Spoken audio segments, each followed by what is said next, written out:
ક્વોન્ટમાં સામૂહિક આરોગ્ય કેન્દ્રનો ડોક્ટર લથડિયા ખાતો જોવા મળ્યો હતો। દર્દીના સગાએ વિડીયો બનાવી વાયરલ કરતા અનેક સવાલો ઉઠ્યા છે।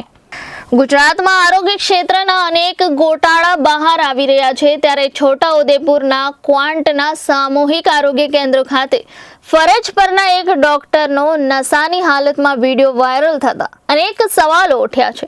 દર્દીના સગાને ડોક્ટરનું વર્તન શંકાસ્પદ લાગતા તેમણે વિડીયો બનાવી વાયરલ કર્યો હતો। સરકારી દવાખાનામાં ડોક્ટર નશાની હાલતમાં દેખાઈ રહ્યો છે। છોટાઉદેપુર જિલ્લાના ક્વોન્ટ સામૂહિક આરોગ્ય કેન્દ્ર ખાતે આજરોજ થડ ગામના એક યુવકે પોતાના સગાને લઈને સારવાર માટે ગયા હતા, ત્યારે ત્યાં ફરજ પર હાજર ક્વોન્ટ સામૂહિક આરોગ્ય કેન્દ્રના સુપ્રિન્ટેન્ડન્ટ ડોક્ટર અનિલ જાદવનું વર્તન શંકાસ્પદ લાગ્યો હતો। દર્દીને જે રિપોર્ટ કરાવવાના હતા તે અંગે ડોક્ટર સરખો જવાબ આપી રહ્યો ન હતો, જેને લઈને દર્દીના સગાને શંકા ગઈ હતી કે આ ડોક્ટર નશાની હાલતમાં છે।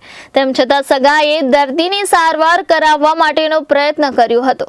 જો કે ડોક્ટર જે રીતનું વર્તન કરતો હતો તેને જોઈને અંતે યુવકે નશાની હાલતમાં રહેલા ડોક્ટરનો વિડીયો બનાવી સોશિયલ મીડિયામાં વાયરલ કર્યો હતો। Bureau report Janadesh news, Chhota Udepur.